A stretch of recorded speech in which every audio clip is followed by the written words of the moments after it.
Et moi, je vous dis, demandez, l'on vous donnera. Cherchez et vous trouverez. Frappez et l'on vous ouvrira. Car quiconque demande, reçoit.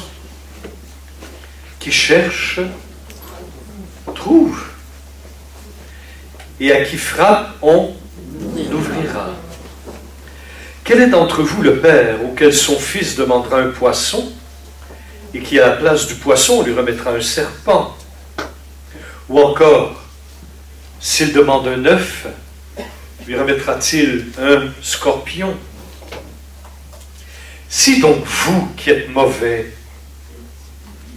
vous savez donner de bonnes choses à vos enfants, combien plus le Père du ciel donnera-t-il l'Esprit Saint à ceux qui l'ont pris?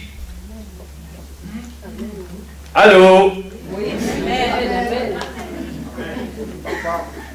Vous répétez après moi.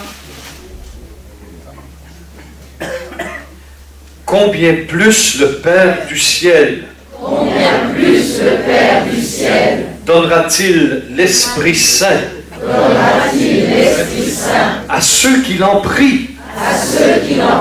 Combien plus le Père du ciel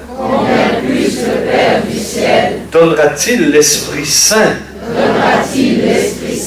à ceux qui l'ont pris?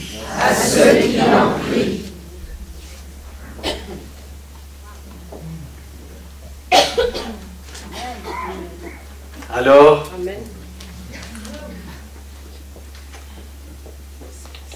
frères et sœurs, c'est écrit en toutes lettres. Mais, je me demande, je devrais le demander à moi-même, parce que probablement ce que je vais dire ne vous concerne pas. Ben oui, bien sûr, bien sûr.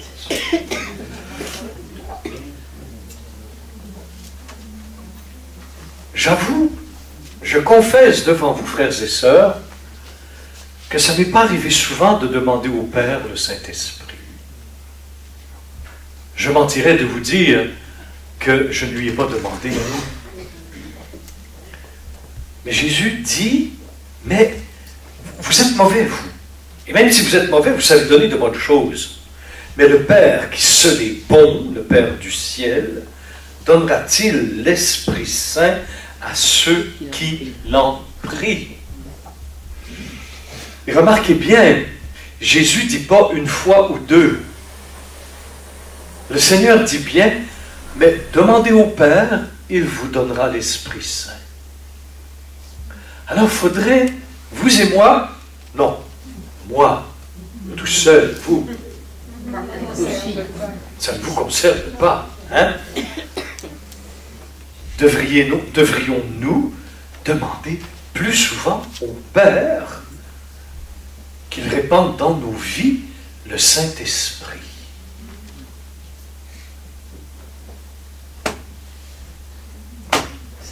Qu'est-ce que vous en dites? Amen. Êtes-vous dans la même situation que moi? Vous lui demandez souvent au Père de... Tous les jours. Pardon?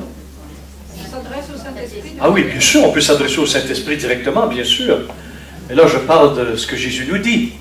Hein? Demandez à Papa, et il répandra son esprit.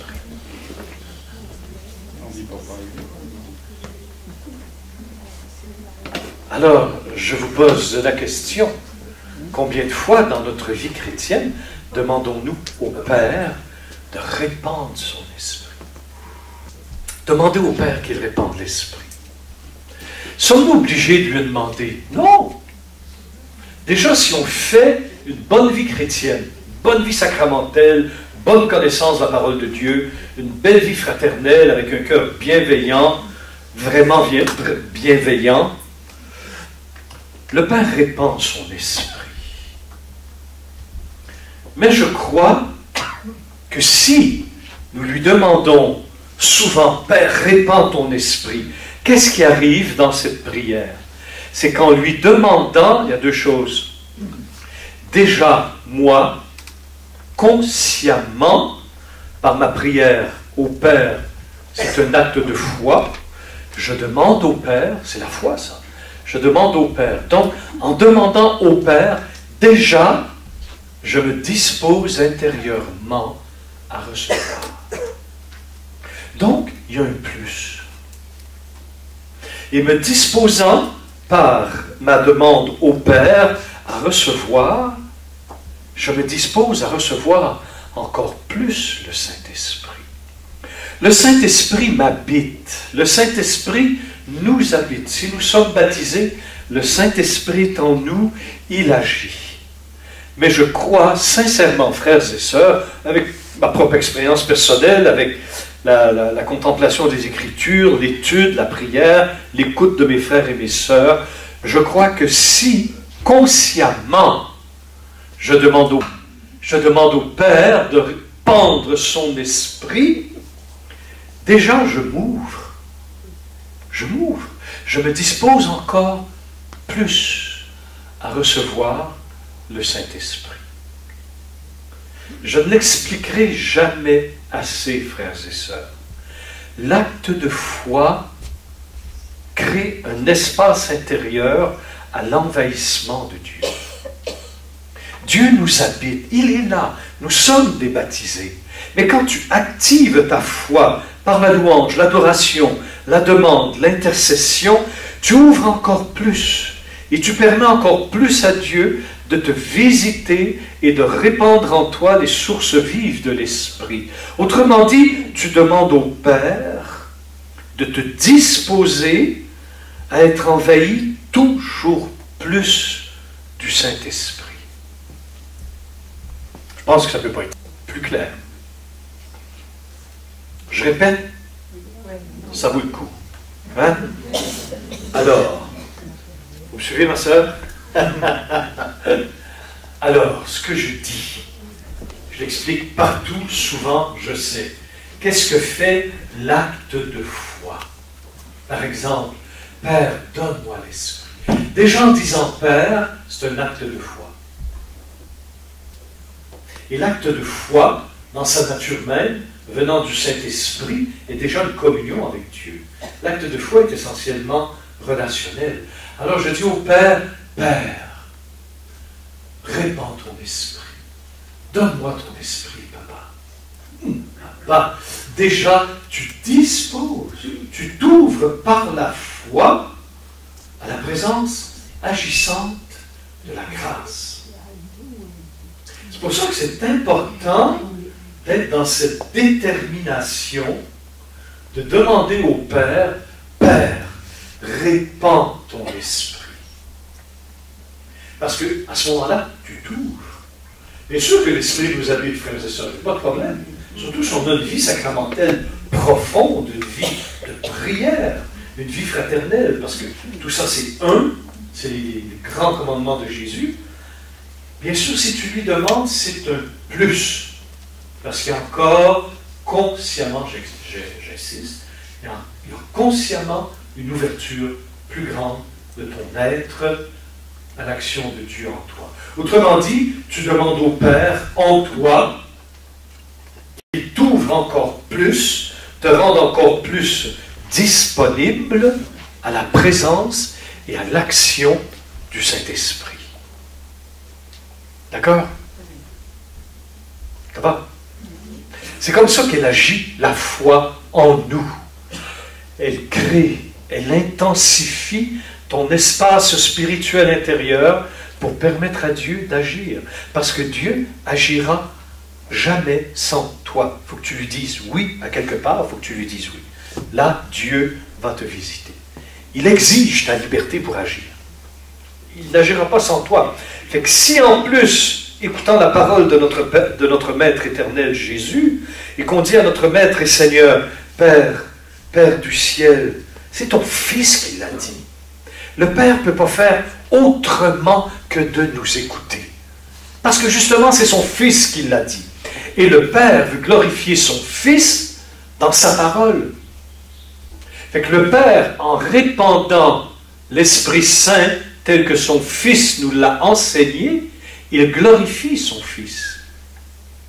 Puis il dit, vous voyez, mon Fils, vous l'enseignez, je le fais, donc je pose un sceau de vérité.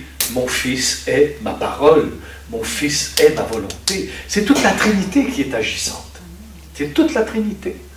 Alors, papa, ton Fils, Jésus, mon Seigneur, m'a enseigné de te dire, Abba, répands ton esprit.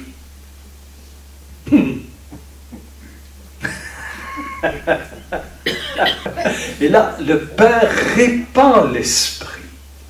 Mais tu es en plein dans la vie trinitaire. Pas compliqué. Il s'agit de prendre conscience de notre vie chrétienne et ça nous aide, vraiment, ça nous aide à la déployer, cette vie surnaturelle dans notre vie, à déployer ce que nous portons en soi, justement par l'acte de foi. Et l'acte de foi, c'est pas compliqué. Père, déjà tu proclames ta foi. Tu saisis? Père. Tu ne peux pas dire à Dieu Père si tu n'as pas la foi.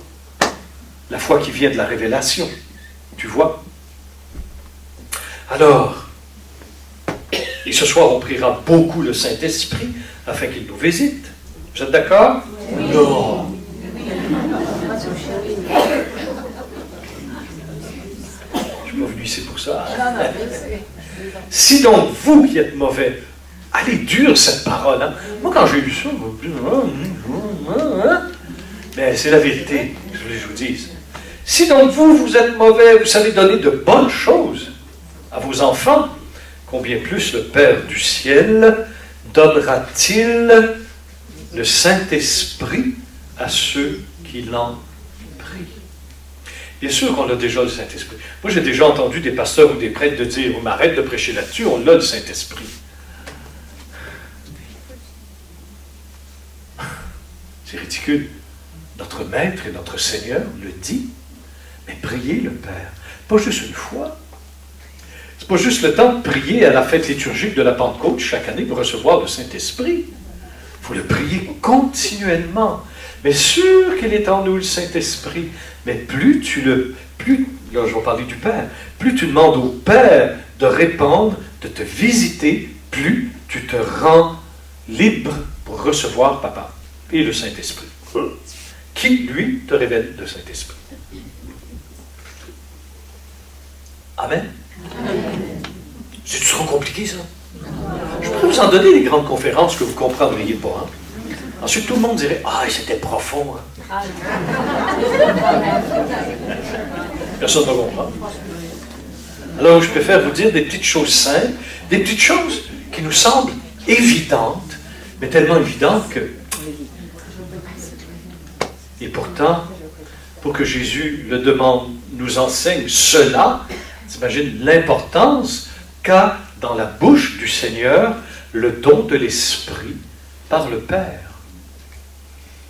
Un point tel que Jésus dira dans l'Évangile selon Saint Jean, écoutez, vous êtes tout triste parce que je dis que je vais partir, mais c'est votre intérêt que je parte. Sinon, vous ne recevrez pas le Saint-Esprit. Eux autres, ils sont là, les disciples, puis ils n'avaient pas encore reçu le Saint-Esprit. Tu crois, Jésus, tu t'en vas? Mais c'est votre intérêt que je parle. Tu t'imagines? Celui par qui tout a été créé et sans qui rien ne peut être. Jésus dit à ses proches, ses disciples, ses apôtres, il dit, mais si je ne pars pas, vous ne recevrez pas le Saint-Esprit.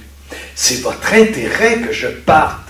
Tu t'imagines, les disciples auraient bien mieux retenir Jésus avec eux pour toujours. Sois avec nous, Seigneur. Il lui-même dit, c'est votre intérêt que je parte. Sinon, vous ne recevrez pas le Saint-Esprit. Wow! Donc, c'est important, le don du Saint-Esprit. C'est important d'en vivre continuellement dans cette conscience vive de la foi, où je demande au Père de livrer en moi le Saint-Esprit. Saint Thomas d'Aquin parlait de nouvelle venue du Saint-Esprit dans nos vies. Il dit souvent, c'est ce qui déclenche chez les saints ou les saintes une espèce de grâce turbo qui fait qu'ils entrent encore plus pleinement dans ce mouvement de la sanctification. C'est le Saint-Esprit qui cause ça en nous. Nous, on appelle ça le baptême ou l'effusion du Saint-Esprit. C'est exactement ce que saint Thomas explique par la venue du Saint-Esprit, la seconde venue du Saint-Esprit. Puis il dit, justement, quand le Saint-Esprit vient dans une nouvelle venue, on entre dans une communion nouvelle avec la Trinité. On entre dans une communion nouvelle avec Jésus qu'on ne connaissait pas avant la nouvelle venue du Saint-Esprit. Puis il dit comme ça, lui, saint Thomas d'Aquin, il dit, habituellement, cette nouvelle venue du Saint-Esprit amène avec lui des charismes. Là, il parle du martyre, il parle de la guérison, de la prophétie, et tout ça. Ce n'est pas nouveau ce qu'on vit aujourd'hui, frères et sœurs. C'est connu dans la tradition de l'Église depuis des siècles et des siècles et des siècles. En fait, depuis 2000 ans, quoi. Saint Thomas appelait ça la nouvelle venue.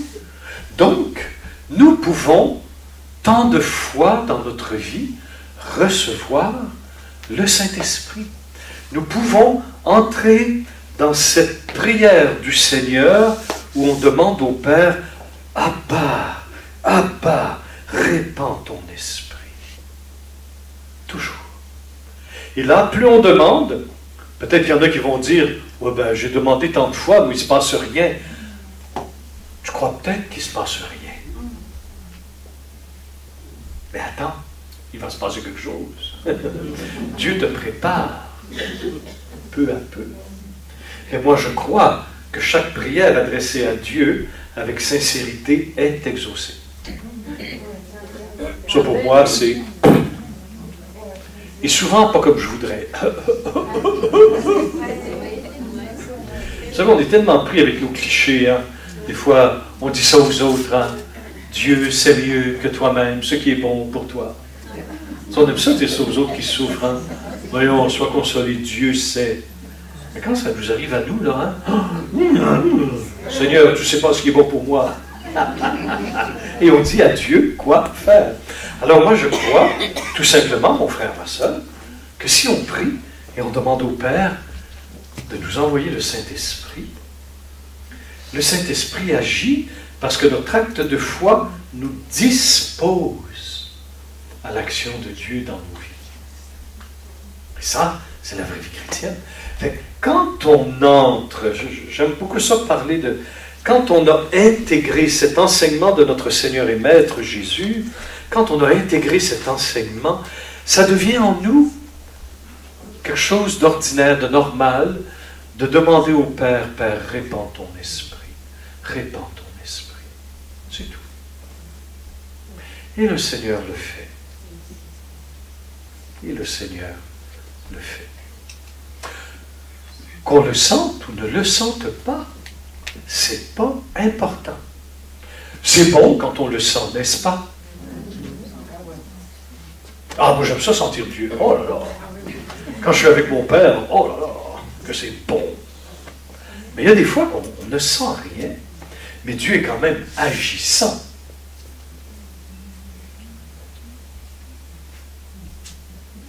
Non? Oui? Non? Oui? Vous avez la foi? Hein? La foi, ce n'est pas de l'autosuggestion. Beaucoup vivent la foi, je le dis souvent, excusez-moi, je radote, mais c'est important.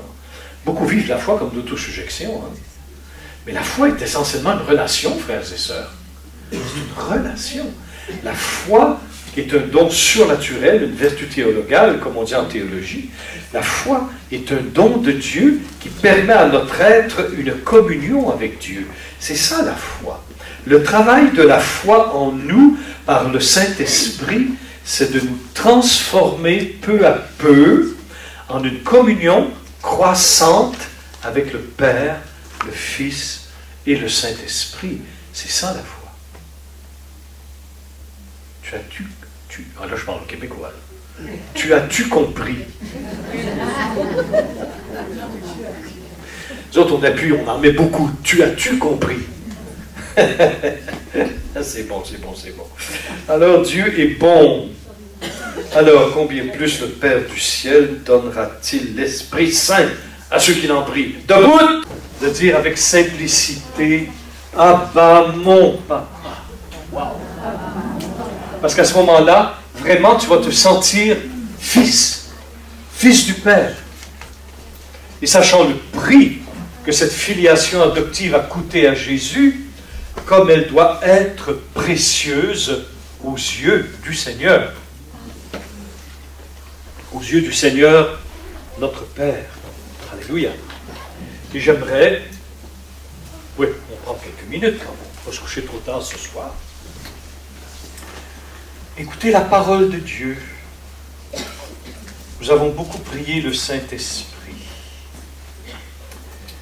J'aimerais attirer votre attention sur quelques textes dans la Bible, mais qui a trait directement à notre session. C'est le chapitre 8 de l'Épître aux Romains que vous connaissez. 8, 14. En effet, tous ceux qu'anime l'Esprit de Dieu sont fils de Dieu. Tous ceux qu'anime l'Esprit de Dieu sont fils de Dieu. Être animé par l'Esprit. Quand on dit que le Saint-Esprit est le souffle intérieur de notre âme, eh bien, sachez ce que le Saint-Esprit souffle dans nos profondeurs, c'est Abba. Le Saint-Esprit prie le Père en nous. Tu t'imagines?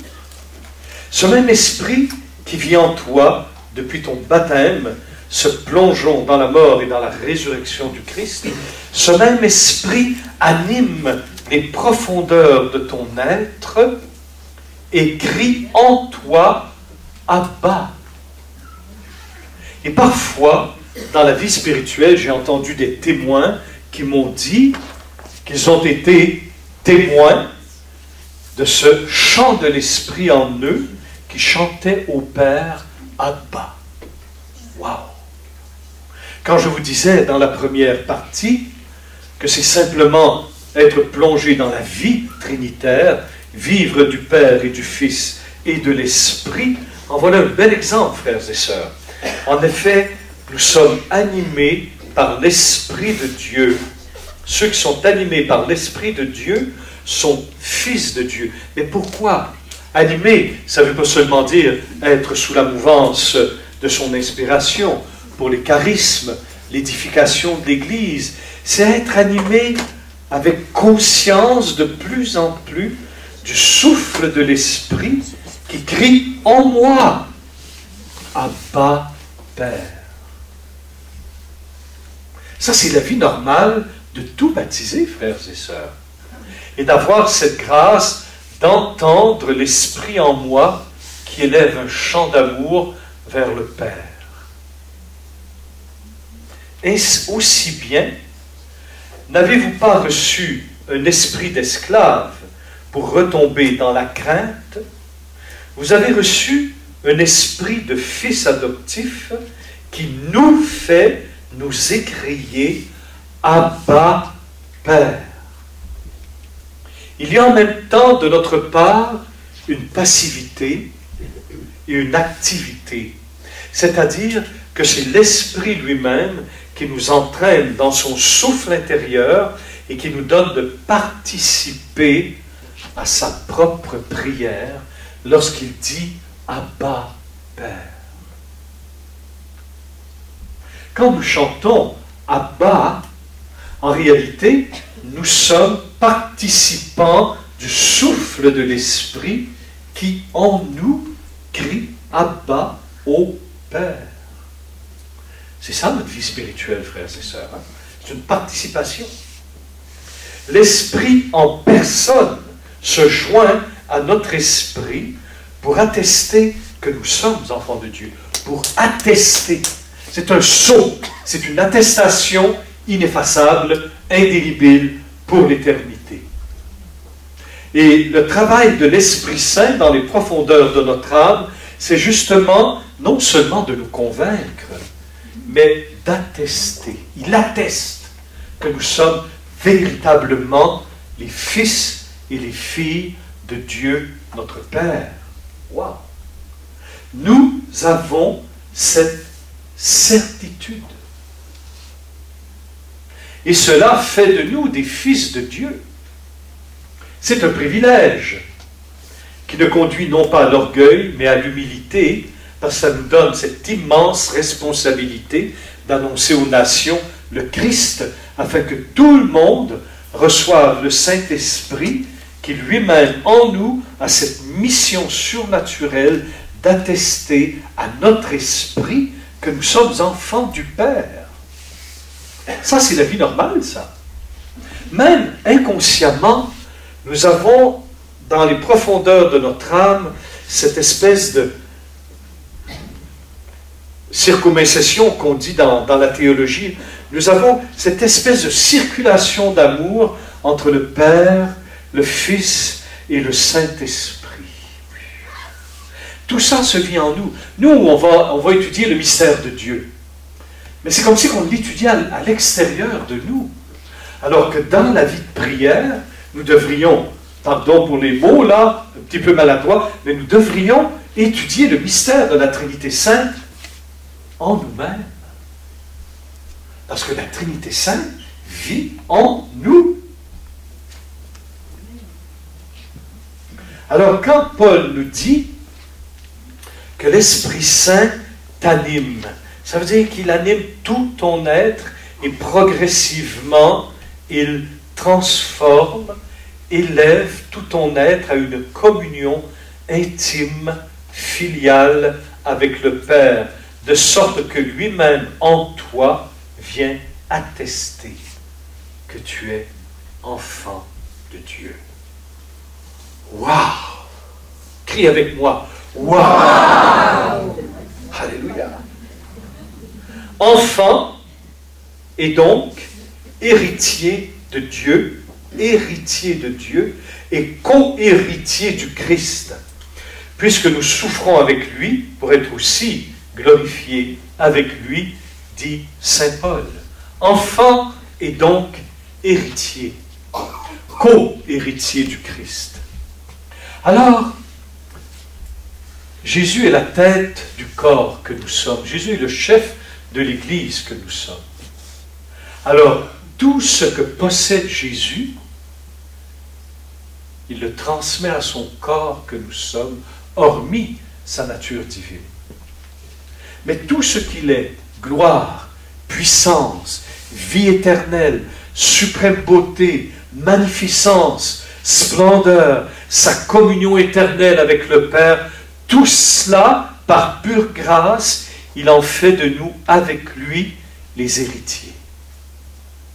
Tu t'imagines? Notre héritage, c'est cela.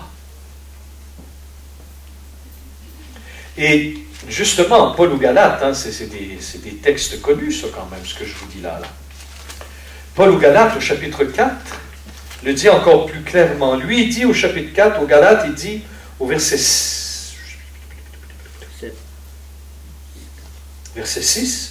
et la preuve que vous êtes des fils, c'est que Dieu a envoyé dans nos cœurs l'esprit de son Fils qui crie « Abba, Père ».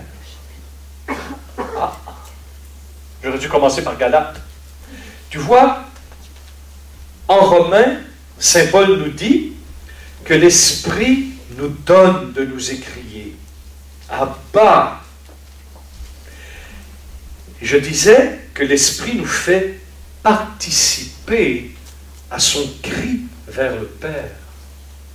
Et saint Paul, aux Galates, dit bien au verset 6, et non pas 7, « La preuve que vous êtes des fils, c'est que Dieu envoie dans nos cœurs l'Esprit de son Fils qui crie « Abba ». C'est ça l'œuvre de l'Esprit en nous. Il crie à bas, il nous prend dans son cri d'amour vers le Père, il nous entraîne dans son cantique d'amour au Père, qui n'a qu'une parole, c'est Abba. Et là, unis à lui, il nous donne de nous écrier Abba, Père. C'est ça la vie. Et c'est la vie trinitaire en nous, c'est la vie de tout baptisé. Amen. Voilà pourquoi, frères et sœurs, par des enseignements, par la prière, le chant, si Dieu le veut bien, nous faisons l'expérience de chanter à notre Père Abba. Et en chantant Abba, il faut réaliser qu'en même temps, nous communions au Saint-Esprit dans son cri, dans son cantique d'amour au Père. Grâce à Jésus, par le mérite de sa passion, de sa mort et de sa résurrection. C'est vraiment la vie trinitaire en nous. Et ça, tout le monde est invité à vivre ça, et c'est pour ça que nous faisons des sessions, et nous supplions le Saint-Esprit de réaliser en nous la parole de Dieu, parce que c'est lui qui fait ça, c'est Jésus, c'est le Saint-Esprit. Hein. Alors, tu vois, un moment donné, l'Esprit vient te convaincre lui-même que tu es un enfant du Père. Pas pour faire du babillage, pas pour tomber dans l'infantilisme. C'est pas une régression psychologique vers une attitude d'enfant puis de bébé, là. Moi, quand j'en vois, ça. On n'est pas les hippies, enfants de Dieu. Là. Il y avait un grand mouvement aux États-Unis, un mouvement hippie qui s'appelait les enfants de Dieu. Tu sais. Les enfants de Dieu, mais quand tu les voyais, ils étaient shootés au LSD. Tu sais. Ah oui, les enfants de Dieu, les enfants de l'amour. Oh là là. Ah, c'est pas ça du tout. C'est beaucoup plus profond que ça. Et quand Jésus nous dit, frères et sœurs, quand Jésus nous dit, mais si vous ne devenez pas comme ces petits-enfants, vous n'entrerez pas dans le royaume des cieux. Bien sûr, on va dire que l'enfant s'abandonne, il est vulnérable. C'est beau tout ça. Mais la majorité, non, tous, nous sommes quand même des adultes. Hein? Fait que moi, à un moment donné, je demandais au Seigneur, Seigneur, comment je peux venir? Même Nicodème avait ces problèmes-là. Il disait à Jésus, mais est-ce qu'il faut que je retourne dans le ventre de ma mère pour renaître à nouveau? Jésus dit, mais tu n'as rien compris, toi qui es maître en Israël. Tu n'as rien compris. Alors, quand Jésus dit dans les synoptiques, Matthieu, Marc, Luc, quand il dit, si tu ne deviens pas comme un enfant, tu ne peux pas ni entrer, ni voir dans le royaume des cieux. Remarquez que Jésus dit, ni voir. Frères et sœurs, quand j'entends des chrétiens me dire que l'amour rend aveugle,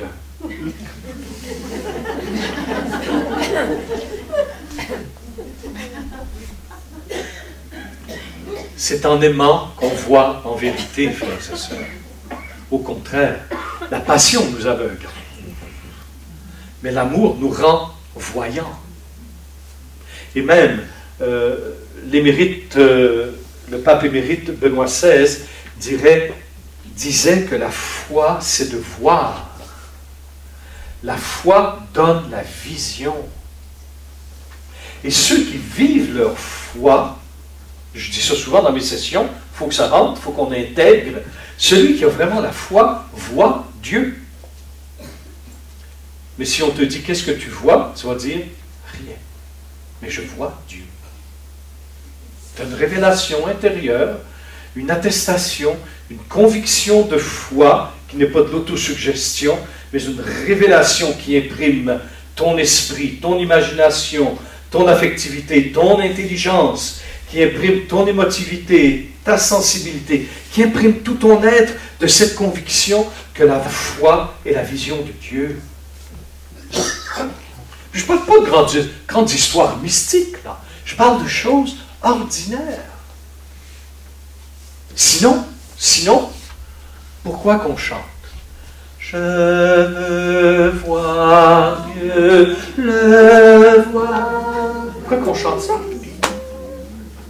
Pourquoi Sainte Thérèse d'Avila, dans les premières années de sa vie, avait ce sentiment intérieur, je veux voir Dieu? C'était l'espérance de son cœur, de son âme. Je veux voir Dieu. Mes frères et sœurs, plus tu deviendras conscient de ta vie de foi, plus tu verras Dieu. Moi, je vois des visages transformés dans l'adoration eucharistique. Pourquoi? Parce qu'on voit Dieu. Mais si quelqu'un te demande, qu'est-ce que tu regardes? Ben, l'ostensoir avec un morceau de pain blanc. Mais la foi nous dit que c'est la présence du pain de vie. Jésus est là, avec toute son humanité et toute sa divinité rayonnante. Et à un moment donné, quand tu adores, tu vois Dieu. La foi, c'est ça. Il y a tout le temps de ces chrétiens ultra saints, là, ultra tradis, là, qui viennent nous dire que la foi, c'est la nuit, on ne voit rien. Non, non, non. La foi, c'est exactement le contraire. Tu es plongé dans la lumière. Amen. Amen. Même si parfois, la lumière peut t'aveugler quand tu n'es pas habitué. Alléluia. Alors, Jésus nous dit, ben, si tu ne deviens pas comme un enfant, tu ne pourras pas rentrer dans le royaume. Mais Jésus nous dit comment devenir enfant. Eh bien, il y a une nouvelle, bonne ou mauvaise, je ne sais pas, mais nous pouvons désirer, mais c'est impossible par nous-mêmes de devenir enfant de Dieu pour entrer dans le royaume. Mais notre Seigneur dit, en vérité, je te le dis, à moins de naître de nouveau, nul ne peut voir le royaume de Dieu. Nicodème lui dit, mais comment un homme peut-il naître étant vieux? Peut-il une seconde fois entrer dans le sein de sa mère et naître? Jésus répondit, en vérité, je te le dis, à moins de naître d'eau et d'esprit, le saint baptême de Dieu, nul ne peut entrer dans le royaume des cieux, de Dieu. Ce qui est né de la chair est chair, ce qui est né de l'esprit est esprit. Il vous faut naître d'en haut. Donc, il faut recevoir cette naissance nouvelle. La naissance nouvelle, frères et sœurs, ne mêlez pas les théologies avec les pentecôtistes. La naissance nouvelle, déjà, nous l'avons reçue au baptême. Nous avons été sauvés, arrachés des ténèbres, comme dit saint Paul, c'est très violent, hein? Arrachés des ténèbres pour être transplantés dans le royaume des saints, dans la lumière du Christ. Alors la nouvelle naissance, nous l'avons déjà dans notre baptême. Mais elle doit être nourrie. Elle doit être instruite. Elle doit être désirée parce que ce que nous avons reçu au baptême peut rester là en puissance en nous. Moi, souvent, dans mes homélies, pour baptiser les enfants ou des adultes, je dis aux parents, la vie divine que nous venons de recevoir dans cet enfant, dans le baptême, elle ne croîtra pas sans votre participation. C'est vous qui deviez lui apprendre. Les 10 commandements de Dieu, lire l'Évangile, c'est vous qui allez lui apprendre que Dieu est Père. Là, tu baisses les bras parce que tu sais à qui tu parles, ils n'ont pas un cent de foi. Bon, on continue, on sème la parole de Dieu, n'est-ce pas? Alors, devenir enfant pour entrer dans le royaume de Dieu, ça demande, frères et sœurs, une naissance surnaturelle. C'est une transformation par la grâce qui fait que tout ton être, ton esprit, ton intelligence, ta volonté, ta mémoire est transformée, filialisée, de sorte que toute ta vie change. Mais ça prend absolument cette naissance d'en haut, d'eau et d'esprit, et par la suite, il y aura des baptêmes du Saint-Esprit qui sont tellement puissants qu'ils font de toi un être nouveau. En fait, ils ne font que remettre ce qui est déjà là à la lumière. Et non seulement le remettre, mais l'augmenter. Parce que quand Dieu passe dans notre vie, il corrige, il revoit et il augmente le livre de notre vie. Il augmente. Dieu ne fait pas seulement que nous restaurer, Dieu nous augmente, Dieu nous sanctifie, Dieu nous fait croître. Puissions-nous devenir obèses de la grâce.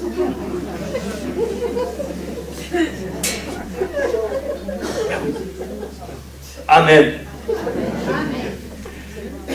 Tu vois, ce qui est né de la chair est chair. Jésus ne dit pas que c'est péché, là. Il ne dit pas que c'est mal. C'est lui qui nous a créés. Mais il y a une étape dans la création. Les gens me disent souvent, ce qui est plus important, c'est mon baptême dans ma vie. Non, non, non. C'est ta naissance charnelle dans le ventre de ta mère. C'est ça qui est fondamental. Sans cette vie naturelle, la grâce surnaturelle ne peut pas s'enraciner. La grâce sans la nature demeure en puissance, mais elle ne produit pas son fruit. La grâce veut s'enraciner dans ton quotidien, dans les choses les plus ordinaires de ta vie. C'est pour ça qu'on enseigne. Et je ne veux pas vous donner des petits enseignements à gogo. Je veux vraiment vous instruire, parce que je connais la majorité d'entre vous, frères et sœurs, puis je voudrais qu'on en arrive vraiment à cette prise de conscience de l'œuvre de l'Esprit en nous.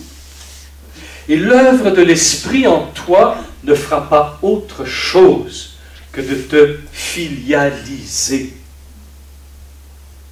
Et Jean Vanier disait, il s'adressait, je crois, à des prêtres. Il disait à ces prêtres, mais ça va pour tout le monde, tu ne peux pas devenir vraiment un père pour tes enfants si avant tu n'es pas véritablement un fils.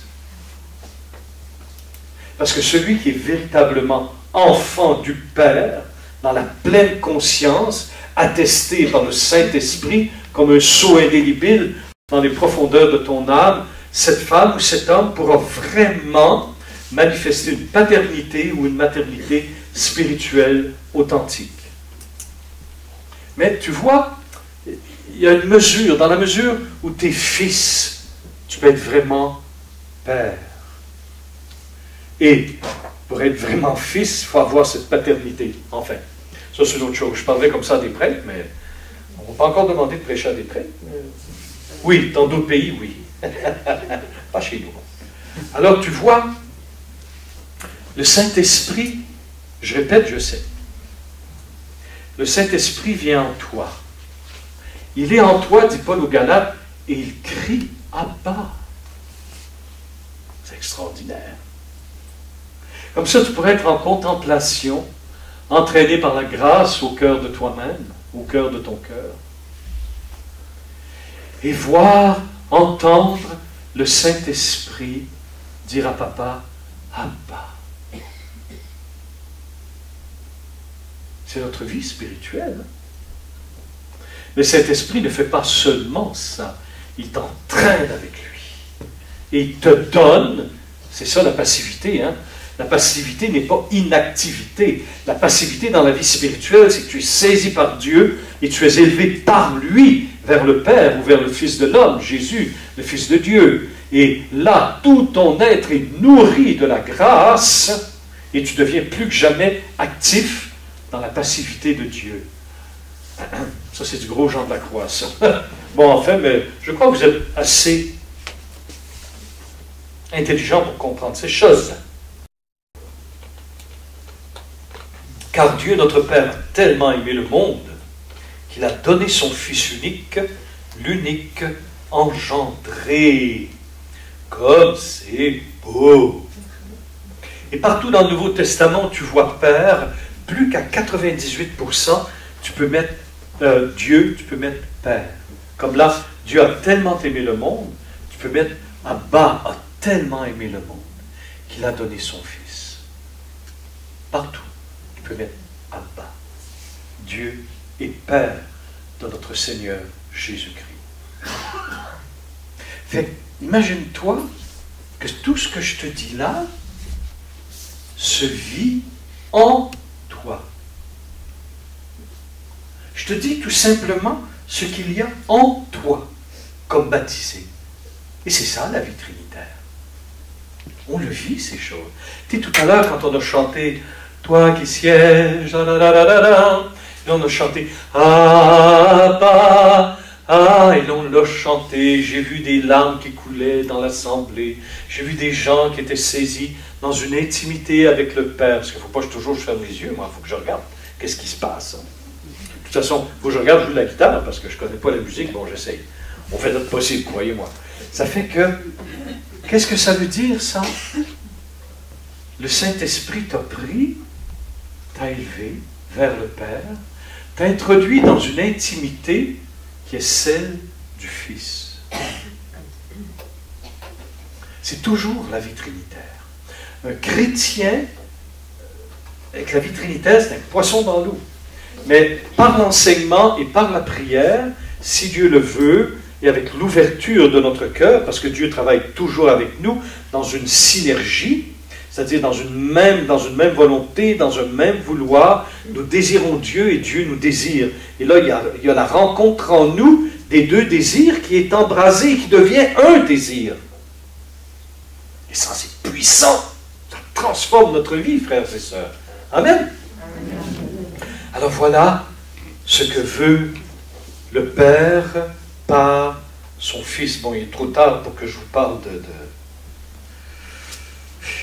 Il est 10 heures quand même, hein? Il ne faut pas s'épuiser. Le plan du Père. 1 Jean 3, 1. Voyez quelle manifestation d'amour le Père nous a donnée pour que nous soyons appelés enfants de Dieu. Et nous le sommes. C'est ce que Jean dit. Et nous le sommes, enfants de Dieu. Parce que nous avons reçu le Saint-Esprit qui nous filialise en Christ pour rentrer dans la vie de Jésus et crier vers le Père, « Abba, mon papa ». Tu vois?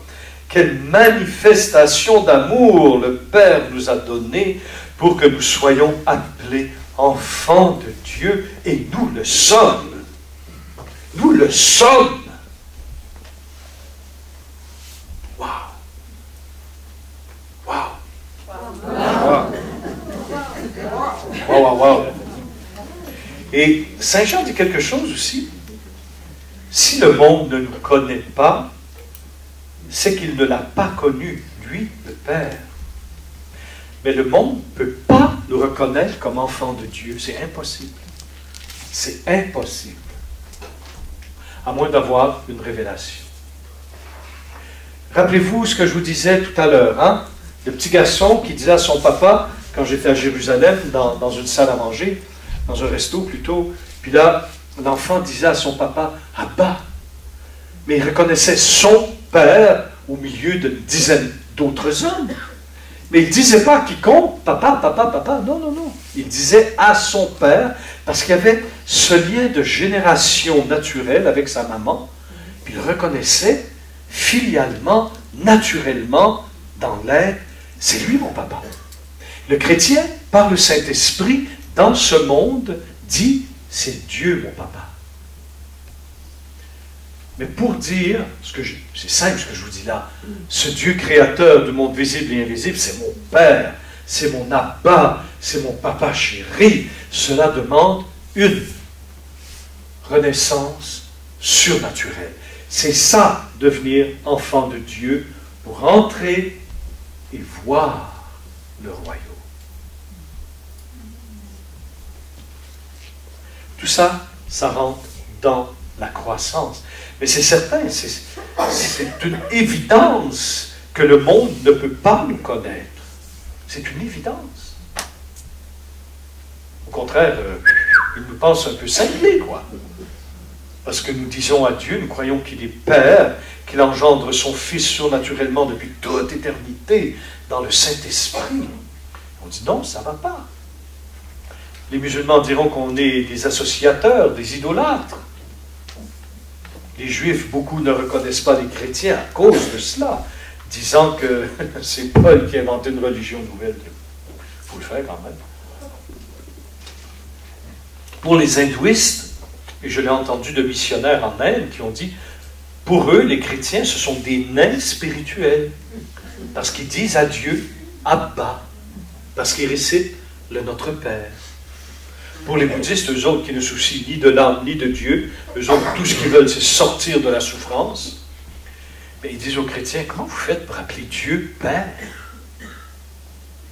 Ben, pour appeler Dieu Papa, ça prend une transformation surnaturelle. Sinon, tu ne peux pas entrer dans le royaume. Retenez ça. Et tu ne peux pas voir le royaume. Je disais ça, je ne me rappelle plus à qui je disais ça. La communion des saints.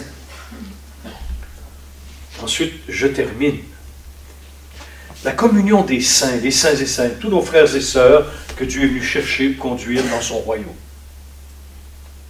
Là, tu vois les gens, quand tu parles de ça, ils regardent en haut. Aïe, aïe, aïe. Réfléchis. Réfléchis à la parole. Jésus dit, le royaume est au milieu de vous. Jésus a dit ça, non? Oh, oh! Le royaume est au milieu de vous. Il y en a qui disent, est-ce que c'est maintenant que le royaume de Dieu va descendre? Bam! On s'installe, quoi. Jésus, non. Le royaume ne se laisse pas observer. Il est au milieu de vous. Ou une autre traduction, il est en vous. Mais si le royaume de Dieu est au milieu de nous, ça veut dire que tous les saints et saintes, tous nos frères et sœurs sont au milieu de nous. Tous les trônes, les seigneuries, les archanges, les chérubins, les anges, tout ce bon monde des esprits invisibles sont au milieu de nous. Des fois, je fais une petite blague, hein, parce que des fois, il y a des frères, il y a peut-être des frères ou des sœurs non catholiques ici, mais je fais une blague. T'appelles Jésus à se manifester. Jésus dit au ciel, là, il dit à ses saints, aux anges, là, restez là, je m'en vais sur la terre, là, et je reviens. Ça va pas, non? Le royaume de Dieu, dit Jésus, est au milieu de vous. Mais le royaume de Dieu, c'est avec tous les saints, tous les saints, tous les anges. C'est bourré d'anges gardiens ici, frères et sœurs. C'est bourré. C'est bourré de saints et saintes qui sont là, qui prient pour nous, qui dansent devant la face de Dieu et qui intercèdent. C'est ça le royaume de Dieu parmi nous. Arrêtons de diviser ce que Dieu a fait. Un en Jésus-Christ. Allô? Et justement, il y avait quelqu'un qui me disait, pour moi c'est très concret ces choses-là dans la vie. Hein? Très concret. Elle dit, ben Roger, elle dit, je connais la personne. Je peux me fier à ce qu'elle a vu. Elle dit, Roger, et je prêchais dans une assemblée pentecôtiste et évangélique. Mais cette dame, elle était là, elle dit, Roger, quand tu es rentré sur l'estrade, elle dit, tu étais entouré de saints et de saintes. Elle dit, tu n'es pas rentré tout seul, tu es rentré avec une flopée du ciel. J'ai dit, chut, tu ne dis pas ça à personne. Surtout pas dans le milieu où j'étais. Mais c'est normal, le royaume de Dieu est au milieu de nous. Mais c'est la vie surnaturelle, ça, qui est tout à fait naturelle. Alors, pour devenir enfant de Dieu et entrer dans le royaume, on n'en demande pas moins qu'une transformation spirituelle acquise en Jésus-Christ sur la croix et réalisée en nous par le Saint-Esprit. Amen. Amen. Ça, c'est ce que tout le monde vit. Hein? Je vous lirai un petit peu Sainte Élisabeth de la Trinité, c'est magnifique, les textes sur la Trinité, hein? C'est magnifique. Hein? C'est des choses, je dirais surtout, lis la Bible. Hein? Si on veut connaître la vie trinitaire, on l'a. Hein? Mais il faut que tu lises ligne par ligne, surtout Saint Jean, c'est ligne par ligne. Bon, ça suffit, c'est assez.